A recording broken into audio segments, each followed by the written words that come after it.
Israel's Prime Minister Benjamin Netanyahu has finished addressing the United Nations General Assembly in New York. He attacked Western governments who've recognised a Palestinian state, accusing them of terrorism against Jews and innocent people everywhere. He denied Israel was committing genocide in Gaza and addressed Israeli hostages held there directly, telling them Israel wouldn't rest until they had been brought home. Please, order in the hall. Well, as Benjamin Netanyahu took to the stage, dozens of people filed out of the auditorium there in New York, and some applauded. This week, the leaders of France, Britain, Australia, Canada, and other countries unconditionally recognized a Palestinian state. Well, that was Benjamin Netanyahu's address. It was broadcast live into Gaza on loudspeakers. Those are the pictures of that. Now, outside the United Nations in New York, protests have been taking place calling for sanctions on Israel. Well, over the next hour, we'll be analysing Benjamin Netanyahu's speech with our correspondents at the United Nations and elsewhere. But first, let's hear a little of what the Israeli Prime Minister had to say. For much of the past 2 years, Israel has had to fight a seven-front war against barbarism, with many of your nations opposing us. Astoundingly, as we fight the terrorists who murdered many of your citizens, you are fighting us. You condemn us, you embargo us, and you wage political and legal warfare, it's called lawfare, against us.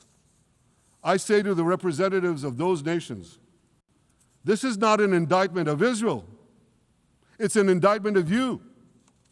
It's an indictment of weak-kneed leaders who appease evil rather than support a nation whose brave soldiers guard you from the barbarians at the gate. They're already penetrating your gates. Well, Mr. Netanyahu spoke for about 45 minutes. He also called out the UK, France, Australia and others for not showing support for Israel. Yet over time, many world leaders buckled. They buckled under the pressure of a biased media, radical Islamist constituencies, and anti-Semitic mobs. There's a familiar saying, when the going gets tough, the tough get going. Well, for many countries here, when the going got tough, you caved. And here's the shameful result of that collapse. For much of the past 2 years, Israel has had to fight a seven-front war against barbarism, with many of your nations opposing us. Astoundingly, as we fight the terrorists who murdered many of your citizens, you are fighting us. You condemn us, you embargo us, and you wage political and legal warfare, it's called lawfare, against us. I say to the representatives of those nations, this is not an indictment of Israel. It's an indictment of you. Well, that was Benjamin Netanyahu. Will be live in New York in just a second. Just one more important line to bring you. It is only one line at the moment, but the Reuters news agency is reporting Donald Trump on Gaza, saying, I think we may have a deal. No other detail apart from that one line, but it's worth bringing to you in terms of the context of what we'll be analysing over the next hour or so. So let's go to our chief international correspondent, Lise Doucette, who's there at the United Nations. Lise, I'll come to that element in a moment or two, but that speech, give me your snapshot assessment first of all. Matthew, I'm just digesting what you just reported about this breaking news line, just as everyone is reflecting on that hard-hitting, defiant speech by Prime Minister Netanyahu, taking on the growing momentum around the world, which has been reflected here all this last week at the world's top table, with the vast majority of countries, including more and more Western countries, recognizing the right of the Palestinians to have their own state. And calling for the war to end now, not after more military operations, as Prime Minister Netanyahu continues to push inside Israel.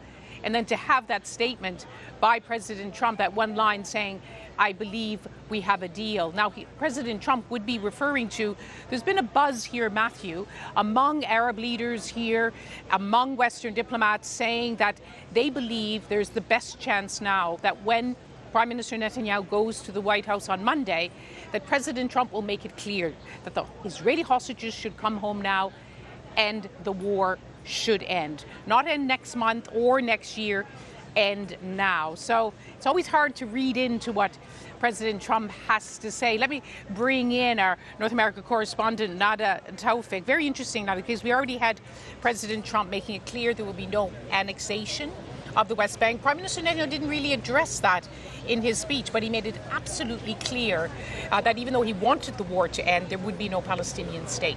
Yeah, and just looking back to what President Trump said in his address here, he didn't speak about Gaza that much, but he said very clearly, I still have to get a ceasefire, I want to get a ceasefire, and did focus his remarks on the hostages. We know that President Trump has felt, under the American deals in the past, that's how hostages were released. We know he's been wanting to see that happen.